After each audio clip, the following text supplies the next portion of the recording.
Welcome to another Minute Microscopy. Oh, damn. Welcome to another Kitchen Sink After Hours. Oh, damn it. Kitchen Sink University. Welcome to another Kitchen Sink Microscopy. I'm Casey Rochford, and we'd love it if you hit that subscribe button because we're lonely. And I'm Eric Rosenblatt, and don't forget that we write our own music, so stick around to the end of the show to hear something new. If you like it, you can go to patreon.com/KSMVidcast and pick it up. And so tonight, I think we're going to do another lightning round episode. Yeah, lightning round. Lightning round. Yeah. And for those that don't know, the way we do this, we take the major categories that our show encompasses, and each of us, we split it up in half, and each of us takes those things and comes up with a mystery topic to discuss. So I pick something and Casey doesn't know. Casey picks something I don't know. We have one last one at the end that both of us know about. So it'll be fun. All right. So without further ado, shall we start? Have you got the clock queued up? Yes, I'm ready on the clock. All right. So 5 minutes for each topic. So, all right. We will start off with politics because that gets people going, and that's a good way to just jump right into it. Yeah. All right. Politics. Okay, go ahead. Today's topic is impeachment objectivity. What do you think about that? Ooh. Well, I guess that depends on your definition of objectivity. The impeachment hearings for the U.S. president currently in 2019. This is. Why don't you give me your thoughts first, and I'll kind of respond to it.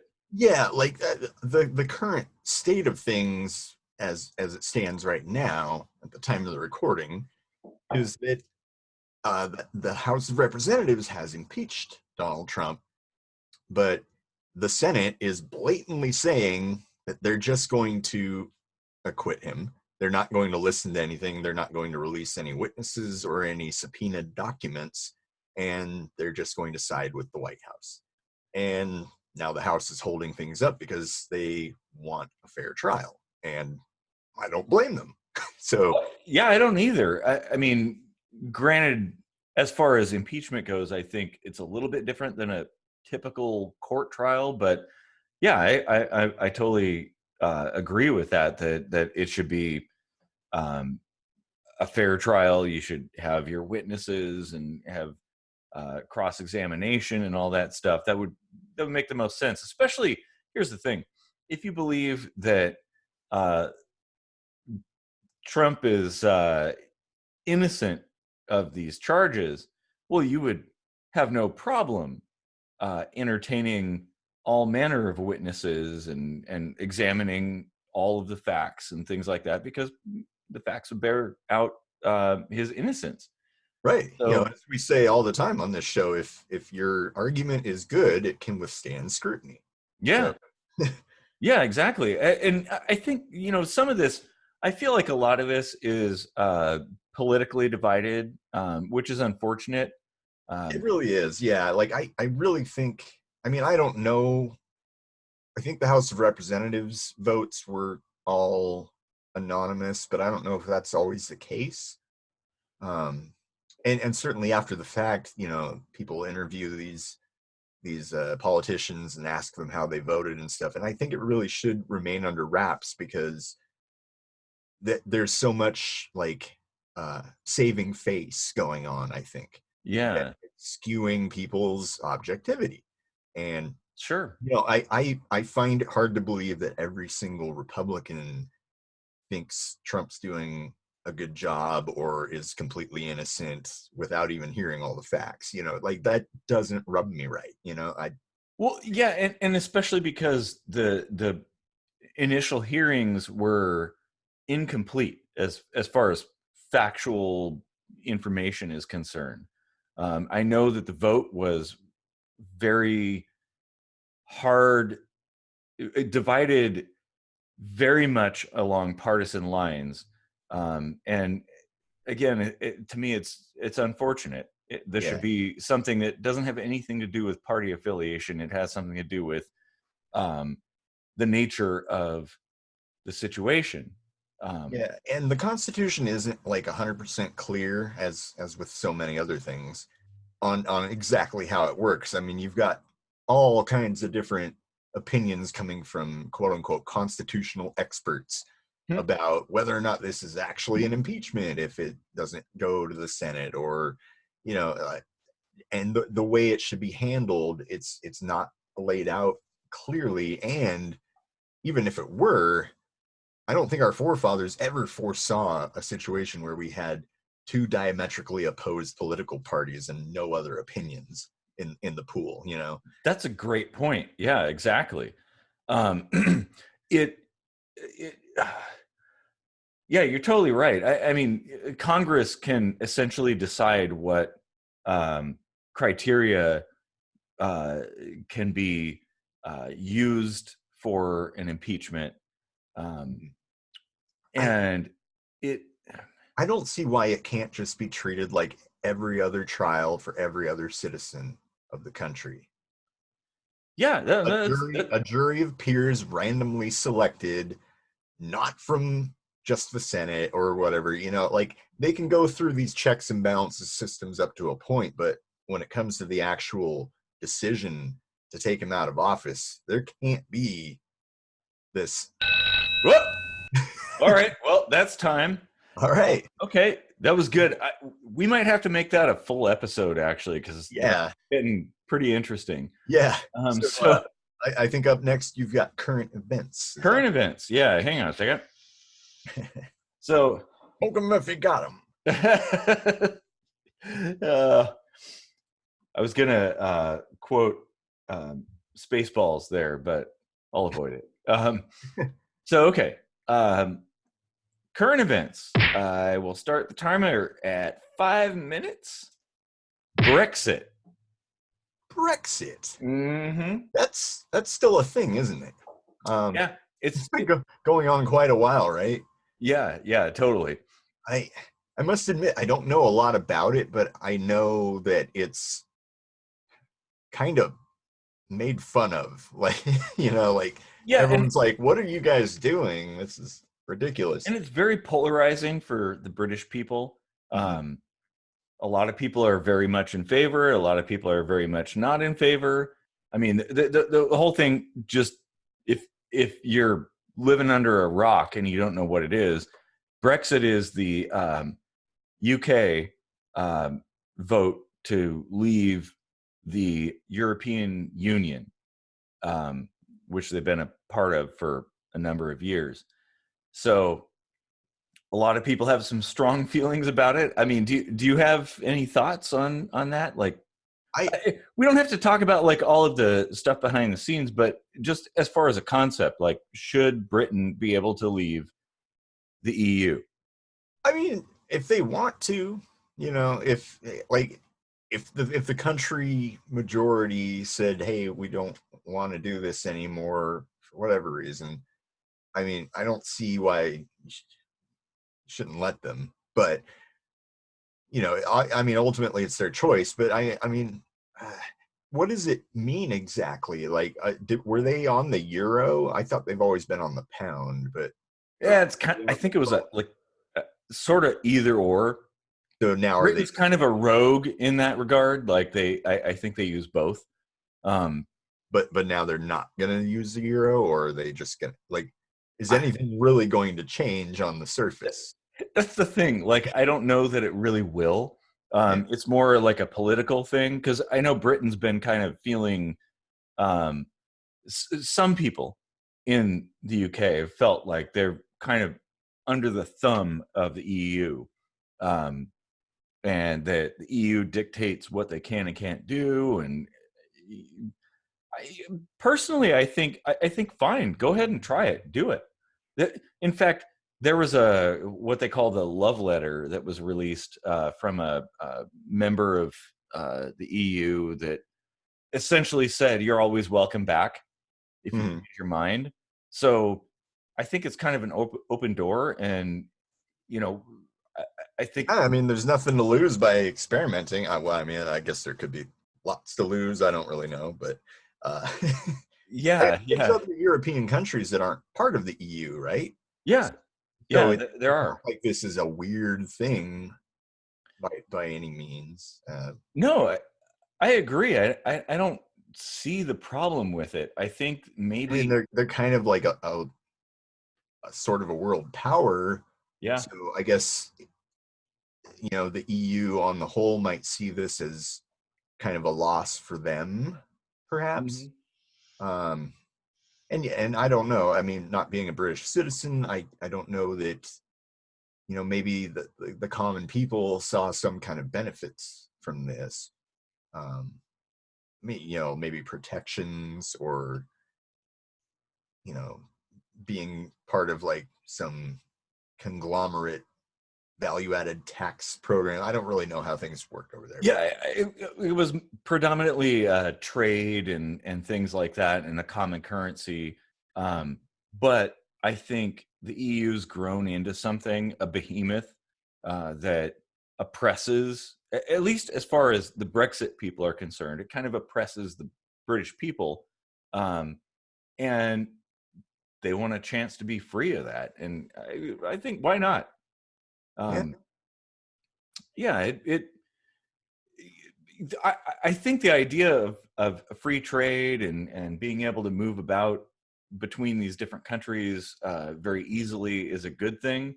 But when the system that facilitates that starts dictating what you can and can't do in your own country, and you kind of lose sovereignty, I can see why people have a problem with that in England. And maybe this might be something that'll cascade throughout the EU, and that's probably what they're afraid of. This is the first step in everybody else leaving. yeah. Um, so um yeah, I think we have at least one British fan. Maybe if she would like to chime in. yeah, yeah. Speaking of That's China. time. Yeah, I would like to hear somebody who lives in that area's opinion, because being in the U.S., we're a little. We're close, but we don't hear about that very much in our news. It's all about Trump right now. Yep. So okay, let's move on to the next topic, which is you. So Conspiracy theories. conspiracy theories. I will start the timer at 5 minutes. Go ahead. All right. So, data mining your personal info, is it sinister or benign? Ooh, well, okay. Who's doing the data mining? Is it private business or is it the government? Well, I mean, it's kind of a mixed bag, isn't it? Well, that's true. Yeah, So, yeah, there's lots of it going on for marketing purposes uh, true. amongst private companies, but then um, you've also got the government who is pressuring some of these companies for a little backdoor action. Not that kind of backdoor action. They have been for a long time. Look up the Total Information Awareness Program. Yeah, go ahead. and then you've got hackers who see that as kind of like Scrooge McDuck's money bin. They're like, oh, look at all this personal information that I can gather. Like just a boatload of credit card numbers and maiden names and social security numbers and blah blah blah. So is it? I mean, there are advantages for businesses to get this kind of data and promote commerce uh, Yeah. and see commerce thrive, which is a good thing. And then there's the bad part, like falls into the wrong hands or whatever. But I I don't know. Honestly, I think there's always been some degree of like you're never really going to live fully private life. You know, like when telephone books came out, like you had to pay money to get unlisted, you know, and so anyone could look up your phone number, and sometimes they even had addresses in there. So it was really easy to stalk people back when we had these big fat phone books dropped on our porches every 6 months, you know? Yeah, that's true. And I have a little bit less problem with businesses data mining for the purposes of marketing, because they're trying to sell you something better, like connect you with the thing that you want to buy. And I don't really mind that. And the difference between a business and the state is a business is never going to put you in prison for the data they collect. They're just going to sell you something. And I will happily buy something if I don't go to jail. So, you know, yeah, it's the hacking thing. The problem with that, like you kind of alluded to the whole idea of the backdoors and encryption and things like that, and that does present a significant problem. Government organizations wanting information on people, so they compel organizations that provide cryptography to put in a little secret sneaky backdoor so they can do whatever, I don't know, look at your data. And anytime you put a hole in the wall, the hole can be exploited by anybody. And hackers are better than the NSA. They'll figure out a way. So I have a huge problem with that idea. Like, it's really important that encryption be very secure. And there's this thing though, like I kind of feel like, is it really a big deal if a hacker gets a hold of a credit card number? Because you can just say, I didn't buy that stuff, close my account. But it's a pain in the ass, but it's like a 24-hour pain in the ass. that's true. No, you're totally right. Yeah. In fact, in a lot of those cases, you can easily circumvent that. Other than maybe your social security number. You can't even really do anything with that. Like, I mean, I could list my social security number on this show, but if people don't know my mother's maiden name or my secret passwords, or, you know, the PIN number that I forget, because, you know, like it's hard enough to get my own information. Yeah. and No, I that's think some true. people are a little on the paranoid side. It's like, it feels like some people think they're being targeted for their information specifically. It's like, who are you? Like, how important are you? Or how important do you think you are? That You're right. A lot of people think they're way more important than they really are. We're actually, everybody, like 99.999% of people are nobodies. And you're one of them. So, okay. All right. Yes, there we go. All right. So is it me now? Yep, science. Science. All right. So I will start. Blinded me with science. Oh, do we have to have a Thomas Dolby cut right here? She blinded me with science. The William Shatner version, though. Oh God. Oh man. He blinded me with science. Oh God. All right. Let's go on to the topic of science. Okay, I'll start the timer. 5 minutes. Lab grown chicken. Ooh, tasty. Mm-hmm. I'm all about this stuff. Really. Yeah. Do you know about this? Like, I haven't heard of the chicken. I've heard of salmon and like beef, but I mean, yeah, chicken's obviously another big, you know, the first white meat. So yeah. So from what I've read, there's a company that, maybe more than one, but there's a company that was able to take a sample from a chicken and grow meat in a lab to make lab grown chicken. They didn't hurt the chicken. I mean, other than, you know, taking the sample. But this could be kind of a big deal. Currently, a chicken nugget made from this is like $100. But it's still early days. Yeah, well, that'll come down really rapidly, though. Oh yeah. I am all about this for a number of reasons. I mean, the obvious ones are that you can have cruelty-free meat. Mm-hmm. So, I mean, theoretically, for the most part, most vegetarians and vegans would theoretically have no excuse not to eat this stuff and get all the essential amino acids in one fell swoop. And we would ultimately see like healthier diets as a result. Yeah. Secondly, we're not killing animals. Exactly. Yeah. We can let them roam free. We can do away with these inhumane conditions. It's like, PETA, while they're a little out there, they do have a lot of good points. It's like some of these conditions are pretty shitty. Like, oh yeah. If you've ever seen chicken farms, it's bad. And then lastly, because you can like genetically engineer these things, you can make them healthier than they ever could have been, and you don't need to use antibiotics to do it. Yeah. Because there's no living organism that might get sick. It's just grown in a petri dish in a completely sterile environment. Yeah.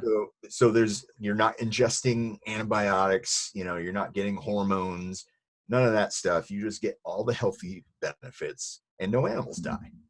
Yeah, and here's the thing, like meat substitutes, my experience, tofu based things or some sort of creative concoction Black bean burgers, those are good. Black bean burgers are tasty. Oh, well, that's true. But a lot of things don't quite taste right. Yeah. And so taking people away from natural chicken or some such animal to one of these things, to the current alternative menus, is very difficult because it definitely doesn't taste the same. But if you have a lab grown piece of chicken, it'll be perfect and it'll be actual chicken. Yep.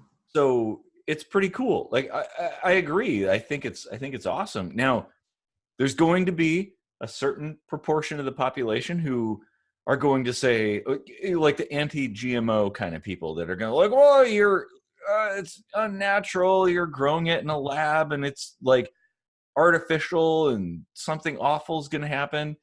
And I know that is going to come out of this. Yeah, I mean, but it could come to a point where you could say, well, you just go hunt your chickens then, like let the chickens roam free.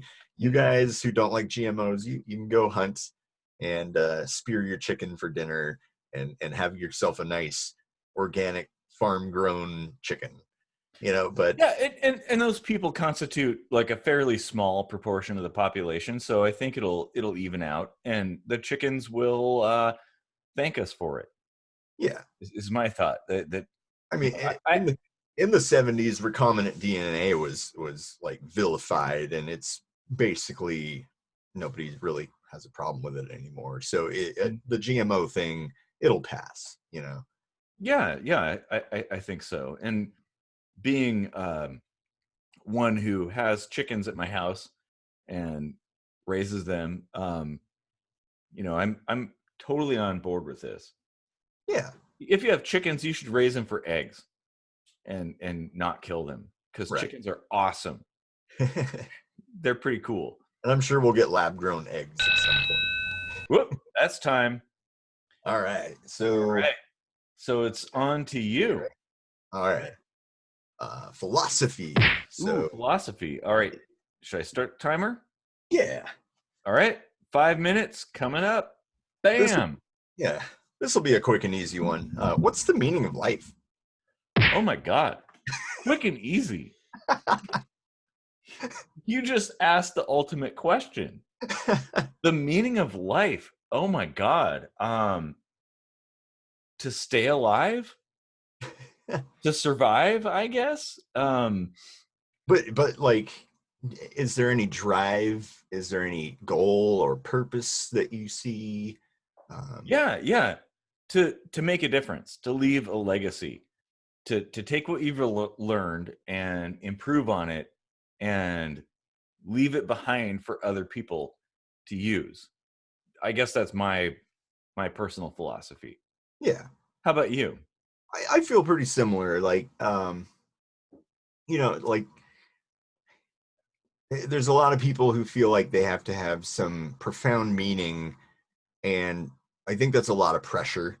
Um, Yeah. meaning can have such a wide gradient to it. If you make a difference in one person's life, uh, that can have such a ripple effect. That Oh, totally.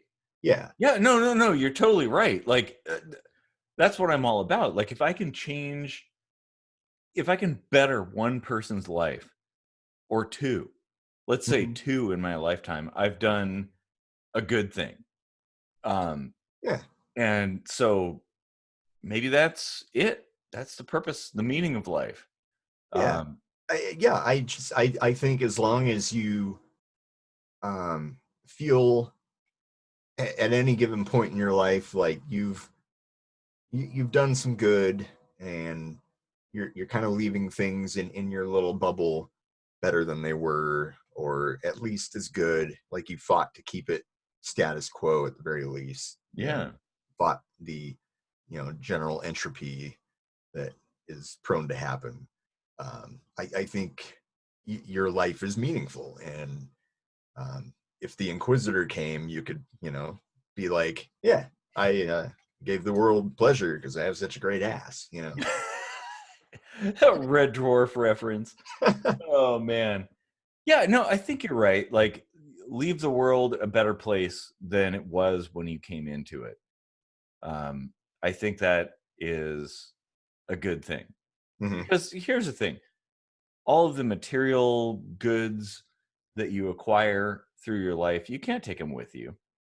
Um, the one thing you could do is leave behind something that makes the world a better place in some way, be it somebody that doesn't kill themselves or somebody that's more capable or uh, does something great. Like, you yourself don't have to do something great. You can inspire somebody to do that. Hmm. And that is just as valuable. And So, I don't know, even suicide, like if it's altruistic, you've saved somebody, or even the very act of taking your own life could inspire somebody else to not do the same thing. It's that's a like good point. there are so many ways to look at things in a positive light, and I tend to be a pessimist, but I can see uh, a good flip to a lot of things. Yeah. And And and I tend to be an optimist, so that's a good counterbalance right there. yeah, and I mean, ultimately, like, I feel like nobody should live life with regrets, because everything you did got you to where you are now, and things really aren't that bad, are they? Yeah, exactly. And you could regret things, but everybody makes mistakes. And d- to regret something suggests you knew everything going into it and you did the absolute wrong thing. Well, nobody knows anything. We come into this world being complete dumbasses. We don't know anything at all. And we're bumbling around and trying and doing things and stuff. And sometimes we fail, sometimes we succeed. And so if you fail, like, you're not a failure. You're just somebody that didn't succeed at what you tried. And that, ooh, man. Or Oh, or are we born knowing everything, but because we can't talk, we just forget it all mm, the time we learn how to talk?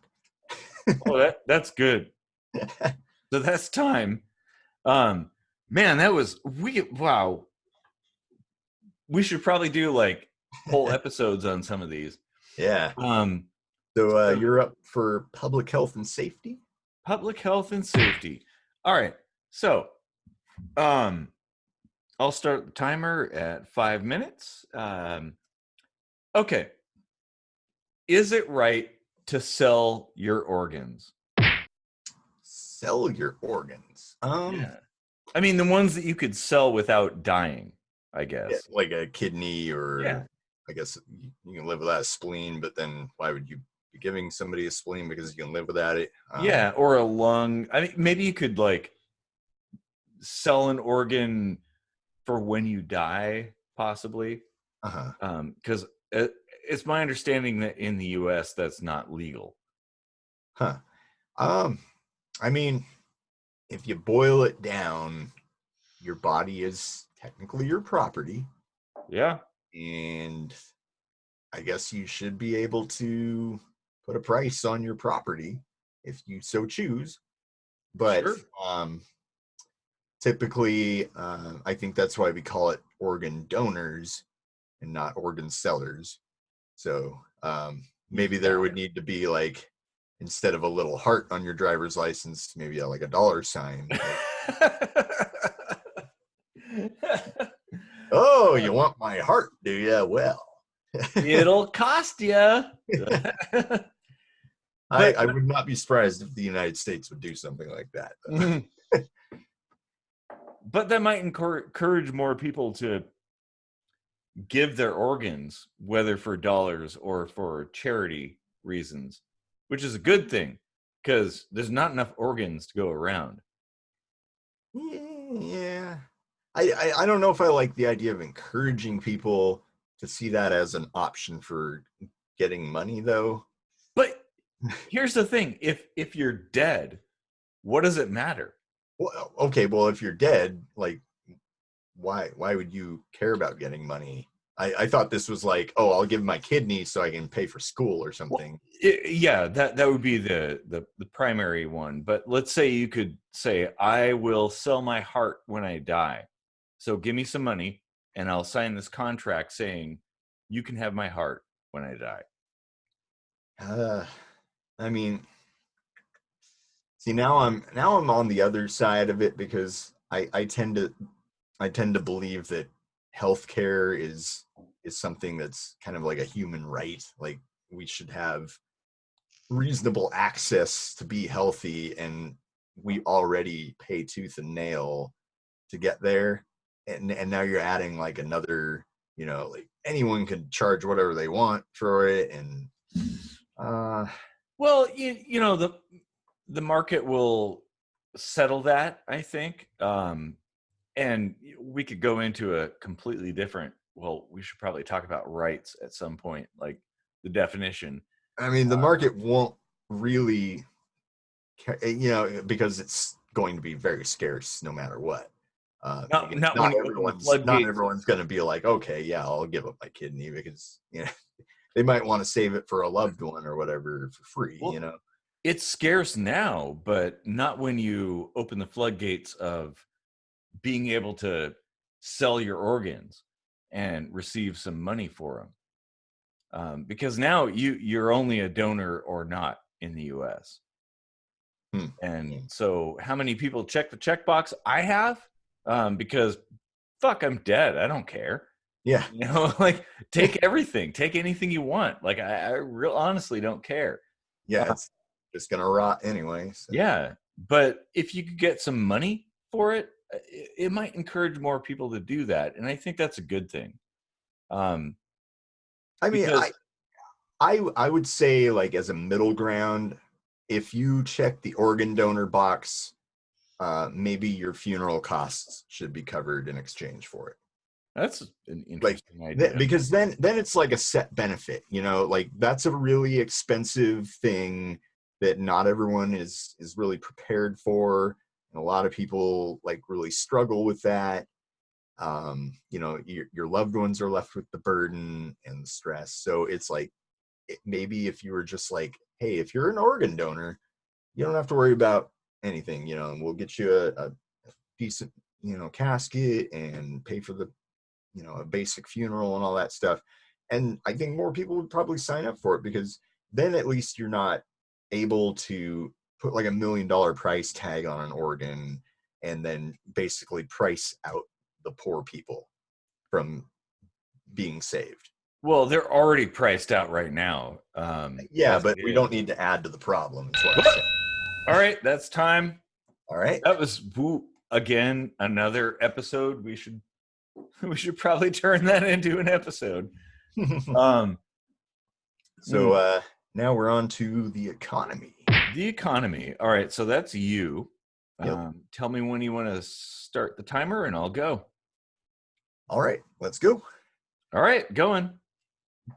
What is the feasibility of the universal basic income? Ooh, the UBI. Andrew Yang is a big fan of that. Yeah, he's not huge in the polls, but he's building a buzz. It might be he's kind of like the Bernie Sanders of 2016, where now Bernie's kind of like the front runner, and like I think Yang in future years might actually be pretty popular, and this is one of his like big ticket items. So yeah, I think it's actually the main thing that he's kind of in support of. And here's the thing, like I was on the fence on a UBI, but the way he explained it made a lot of sense. The idea that you would take kind of everybody gets sort of a flat dollar amount every month or whatever, and it replaces all other social programs. I'm kind of almost well, like welfare and things like that. So you get a certain amount of money, everybody gets it. And so, because people are like, well, you're going to pay this huge amount of money in taxes to pay for this. How are we going to do it? And so it replaces a bunch of the other previous social programs.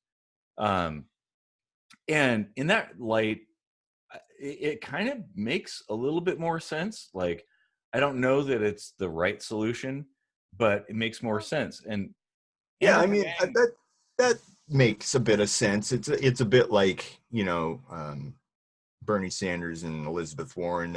These people that want health care for all, and basically the small increase in tax that everyone would see and the huge increase in tax that the mega rich would see, basically kind of replace the costs from your paycheck or your own private checkbook for I mean, remember when we had a business and back in like 10 years ago or whatever, we were paying out like almost $800 a month each for health insurance. It's so I mean, if they're trying to replace health insurance with $1,000 a month, it ain't gonna no, it's not insurance. It's all the other social programs like welfare and stuff like that. Okay. And I'm a advocate of simplification. So if things could be simplified and there's a minimal staff running this and it's algorithmically derived, like I think that would actually be a decent way to address these kinds of things. Like personally, I think there's better ways of doing it, but if you have a system like that, this is probably better. The UBI it's been tried in places and had varying degrees of success. It reminds me a little bit of the fair tax prebate. It's kind of similar, yeah. And he even does mention adding a value-added tax, which I don't know if I like that, because that's just tax upon tax upon tax, and it gets really convoluted. Like the person who buys it from you like reimburses you some of the tax that they get from the next guy, and like what? Yeah, that's starting to verge into the overcomplicated territory, which I have a huge problem with. Things should be simple. And I mean, so everybody getting $1,000 a month, I can see how that would help a lot of people. Yeah, it probably would. Yeah. but it would be very expensive. And Yes, it would be. there's certainly pundits that are, hemming and hawing about how it would be paid for. Well, you're talking 300 million plus people in the U.S. I think, So yeah. that's a big stack of cash going out every month. And, taxing the wealthy, well, what is wealth? It isn't dollars in the bank. It could be a lot of different things. I mean, we probably, yet again, this is another one we got to dig deeper into. Mm-hmm. But all in all, I think Andrew Yang's ideas are at least logical. Oop. Oh, There. all right. Yeah. All right. That's time. Now we're on to religion. Religion. Okay. So that's me. I will start the timer. Here we go. 5 minutes going. Okay. Praying in school. It happens, and nobody's trying to stop it. The only thing, I mean, there's a lot of people who say, "Oh, we're not allowed to pray in school anymore." It's like, no, that's not true. You can pray all you want. You just can't have school-led prayer in public schools. So Yeah. I'm fine with that too, because there's a separation of church and state. There shouldn't be any mandates on what religion is pushed on you. And I don't know, but if you want to pray, go ahead and pray. I don't care.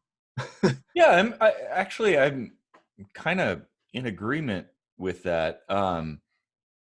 I know there's some people who believe there's this kind of pushback against people praying in school, and it could be. I know there's a certain very vocal faction of anti-theist people who want to squish that, but I don't think they represent the whole. I don't think there's even that many, because honestly, in all the circles I've ever been in, people are like, yeah, do what you want to do. It's just don't make other people do it. Yeah, What it all boils down to is autonomy, really. Yeah, exactly. I don't have a problem with people praying, like whatever your beliefs, like go ahead. I don't care. Yeah. But yeah, you're right. Like it shouldn't be school sanctioned or anything like that.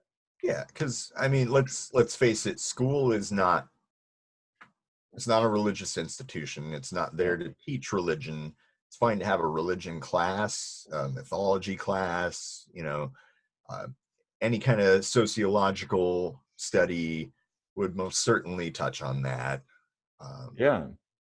So it's fine to discuss these things, but not to have practice be like part of curriculum, basically. Like like compulsory participation, that kind of thing. Like you definitely wouldn't want that. I mean, kind of related to this is standing up, putting your hand over your heart, and reciting the Pledge of Allegiance is kind of made to feel obligatory, but it's not supposed to be, and it shouldn't be. No, it's not. And a friend of mine, his daughter declined to do that in middle school in Truman, and the teacher flipped out over that, saying you have to do that. And she's like, I don't have to do that. And I agree. Like you don't have to participate in anything. Yeah. I did a whole minute microscopy on flag idolatry, because it's kind of a religion of its own a little bit. Yeah, I think you're totally right. Yeah. I mean, ultimately, people that bark about religion being taken out of schools and prayer being taken out of schools, they're horribly misinformed. Well, and it might happen in some schools. And so people see an article about a particular school where something happens and they think it's everywhere, and it's not. Yeah. And I mean, if that's happening, it should be corrected, because that is an infringement of your right to practice religion. Just as a school that is sanctioning prayer should also be corrected. Like it goes both ways. So yeah, I totally agree. Like we shouldn't be disallowing people from praying, but we shouldn't be telling them, hey, it's time to pray. Exactly. Or here's your creationism curriculum. Yeah, it's a good And I mean, point.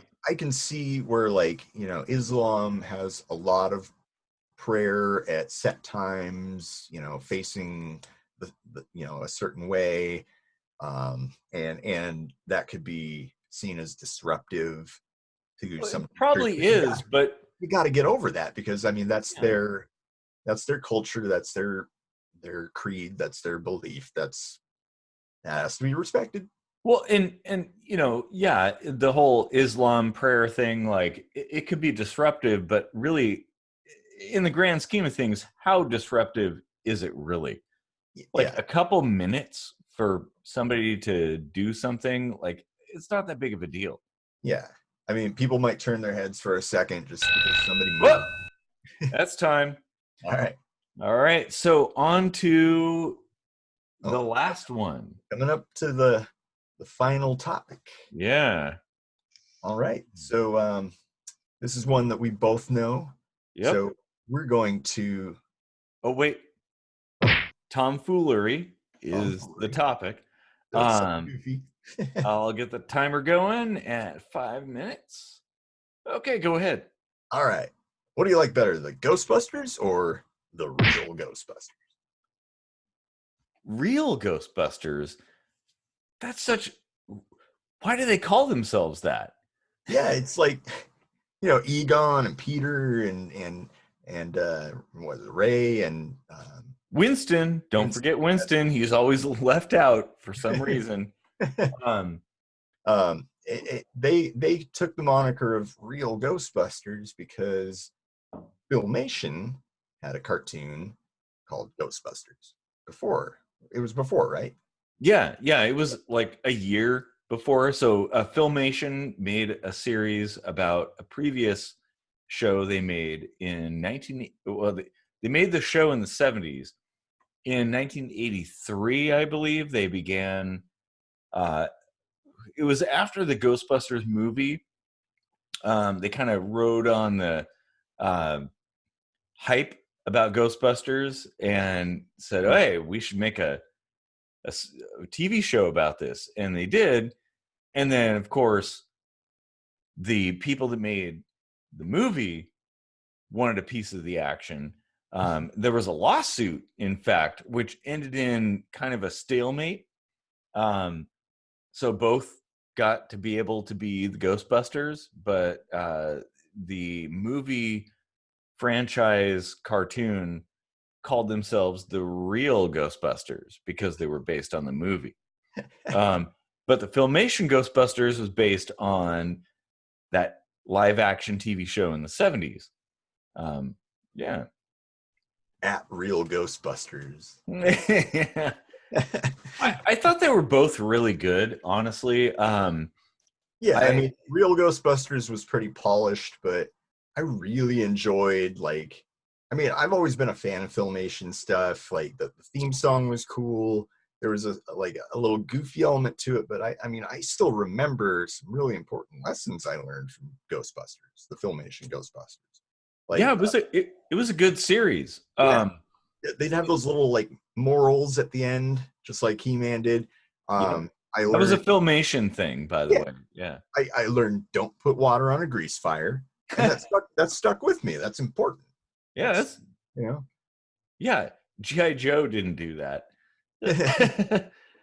Yeah, the Filmation Ghostbusters was goofy at times, but it still maintained a little bit of creepiness.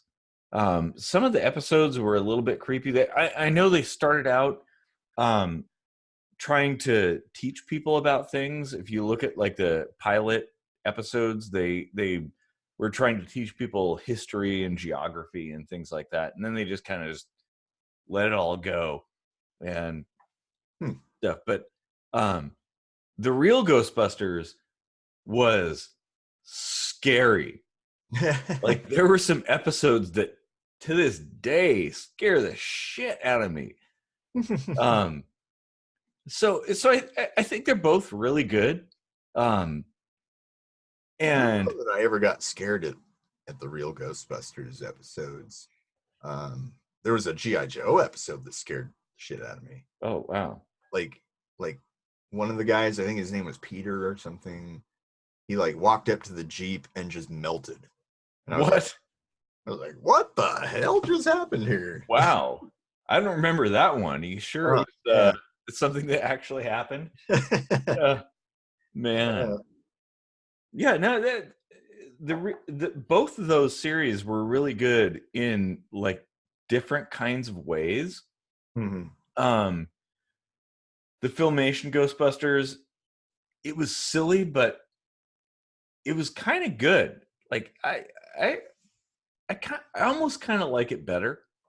I do too. Like it has a special place in my heart, and Yeah. they have some parallels. You know, like the Filmation Ghostbusters had like a jalopy, and then the real Ghostbusters had that like hearse ambulance thing that was like converted to a Ghostbusters car, and